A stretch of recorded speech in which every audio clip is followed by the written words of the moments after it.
Buenas tardes, profesor y compañeros. El día de hoy me ha tocado exponer sobre el tema del ADN. El ADN o ácido desoxirribonucleico es la molécula que contiene la información genética de todos los seres vivos, incluso de algunos virus. El nombre viene de su estructura.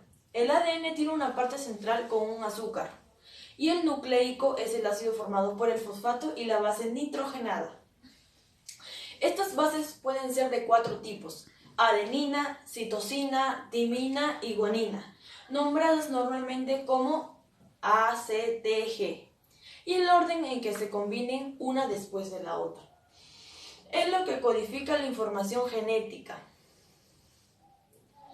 El ADN se organiza estructuralmente en cromosomas. A nivel funcional se organiza en genes, que son piezas de ADN que generan características físicas específicas. Estas características no vienen directamente del propio ADN, sino de una molécula llamada ARN, formada a partir del ADN y codifica una proteína. Esto es lo que se llama el dogma central de la biología molecular. En el ADN hay genes que generan ARNs mensajeros y estos generan proteínas. Y esto es lo que le da diferentes características físicas que observamos en individuos, como el color de ojos o la altura. También se ha visto que algunas veces estas instrucciones están almacenadas directamente en el ARN sin necesidad de pasar a proteínas, como en el caso del microARN. Pero estas suelen ser una excepción.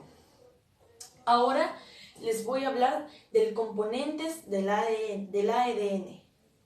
El ADN está compuesto de monómeros llamados nucleótidos. Los nucleótidos se combinan entre sí para formar un polinucleótido. En este caso, el ADN, cada nucleótido contiene 3 elementos principales. Ahora les voy a hablar de las bases nitrogenadas. Son moléculas orgánicas que contienen carbono, nitrógeno, oxígeno e hidrógeno. Se llaman bases porque poseen un grupo amino que puede unir un hidrógeno extra. En el ADN se pueden disminuir 4 bases nitrogenadas. Estas son adenina, guanina, citosina y timina. Pentosa es un azúcar de 5 carbonos que en el caso del ADN se conoce como desoxirribosa. Los átomos de carbono de las pentosas se enumeran como 1, 2, 3, 4 y 5 y se lee como primas. Grupos fosfato. El fosfato del ADN establece uniones o puntos entre las pentosas. Ahora les voy a hablar de la estructura del ADN. El ADN tiene una estructura de doble cadena en hélice, que se asemeja a una escalera en espiral. En el exterior de la hélice, las desoxirribosas y los grupos fosfatos forman la columna del ADN, mientras que en el interior se encuentran las bases nitrogenadas, como los peldaños de una escalera. Las cadenas de almacenamiento de ADN corren en direcciones opuestas. Esto se conoce como orientación antiparalela. Las bases nitrogenadas de una cadena se ligan a las bases de la cadena opuesta formando pares de bases. Los pares de bases se establecen únicamente entre adenina y timina, o guanina y citosina. No puede ser adenina con guanina ni citosina con timina, no. Esto se conoce como la regla de complementariedad de las bases. Ahora les voy a hablar un poco del ADN en los genes y en el genoma.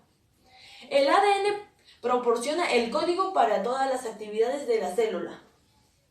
El gen es la parte del ADN en la que está escrito este código. El contenido genético de una célula se conoce como genoma. El estudio del genoma es la genómica, que consiste en determinar la secuencia de bases nitrogenadas del ADN. El tamaño del genoma es uno de los organismos más simples. La bacteria Escherichia coli es de 4.6 millones de pares de base. En la célula eucariota del ADN se encuentra enrollado con proteínas, los histomas, para formar la cromatima. A su vez, la cromatima se empaqueta en su estructura llamada cromosomas. En el ser humano se distinguen 23 pares de cromosomas. Muchas gracias.